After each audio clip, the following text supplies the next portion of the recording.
Hi everybody. So we're back today with an astro weather report, and we're not going to get too deep. I want to keep it kind of surface so you guys can take it in easily today and you really just get the point.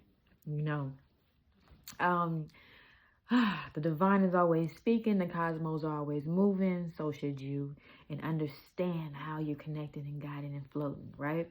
So today is a lunar eclipse, full moon in Virgo, sun in the Aries in the 6th house.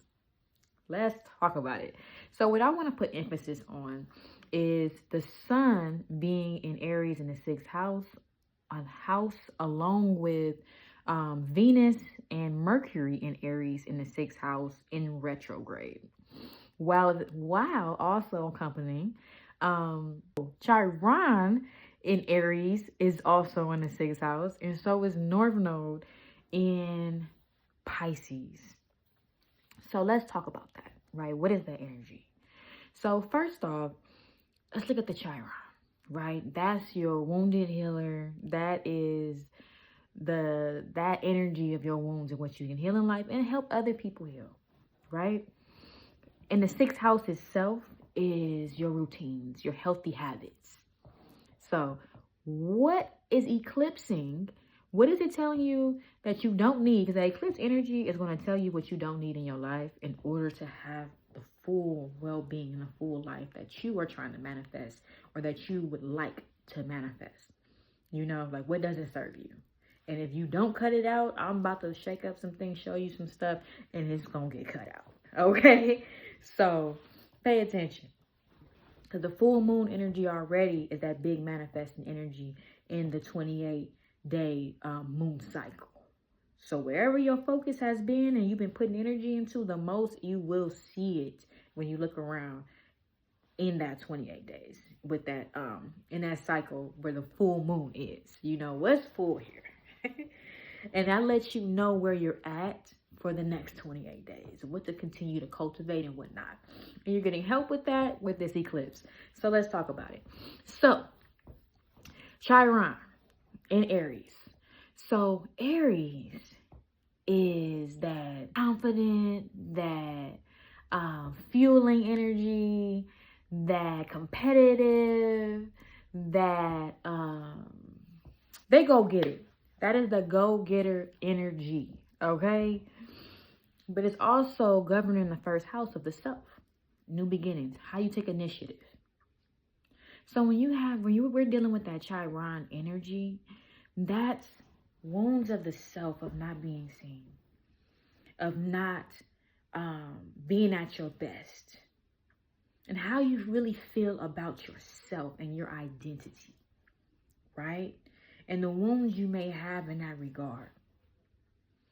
So when you have that, and then you have Venus in Aries sharing that time, first off, we're going to have some very intense energy making you look at your relationships, because we're over here eclipsing with the full moon in Virgo, which is very analytical, very critiquing, and rules the 6th house of your healthy habits and your routines that keep you in your overall well-being, right?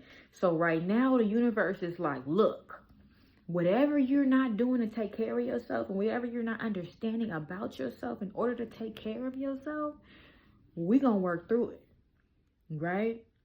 So then it's Mercury and Venus is in retrograde. So it's really digging in. And then you have Mercury in Aries in retrograde starting today. So that means how you're thinking, and the communication, a lot of things may come out. It may be very expressive, you know, and that passion in your relationships, or how you view love in general, and how you love in yourself, and how you want to stand on loving yourself, and what that may take. The boundaries, the refinement of your world, of what that would take to be in the right routines that service your well-being, right?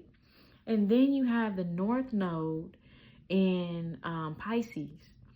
So what it's saying is, focus on taking care of yourself, understanding yourself, healing things that cause you to look at yourself in a certain way that may be causing you blockages, and focus on purpose. Focus on your spirituality to help you with that Pisces energy, your spirituality. Work through your shadows and your subconscious mind. Understand your thoughts. Hermit a little bit, because that hermit energy comes with that Virgo. Sit with yourself. Think things through. Where are you at in life right now? How are you loving yourself? Are you at all? Does your routine fit your better self and your overall well-being? Right? Focus on your creativity and your spirituality in the midst of that hermit stage, and dealing with your wounds and your identity and the self, and how you initiate and put yourself out there in life to compete, to just be passionate, to go get it or whatever. Just be the best, because that's what that Aries energy wants, the best. What does that look like and feel like to you? That's the critique. That's the analytics. And that's what's happening right now. How do you feel about that? Because that big moon energy is the feelings, your emotions. So you're going to feel your emotions move, So don't make any big decisions regarding love and relationships, and just even putting yourself out there. Like, this is where you critique. This is where you analyze. This is where you hermit in and isolate for a second. This is where you understand and work with that big fiery energy, along with that water energy. That is the romance, because that Pisces energy is very romantic and poetic. But at the same time, it's going to make you dig into the deepest depths of your soul to understand all that is to understand. So it's like, get deep over this next 24 hours. But it's okay. It's okay. Because even that old wisdom Pisces, and because that is the last of the cycles that you go through in all the houses. And that is the highest point of consciousness. Whereas the Aries is the youngest. It's the youthful energy. It's the beginning. So as we complete this full phase while going through this eclipse, to understand what we need to leave behind and what we need to keep and cultivate within our life and within yourself, take heed and be willing to change your routines. Be willing to sacrifice some things. Be willing to do what it takes to become and to continue to be. All right? Love you guys. I hope you got something very effective from this and you do something with it. So maybe write some things down. It'll be great for you to write down where you want to be in 5 years. Where you want to be in a year. What does that life look like? What kind of characteristics do you have?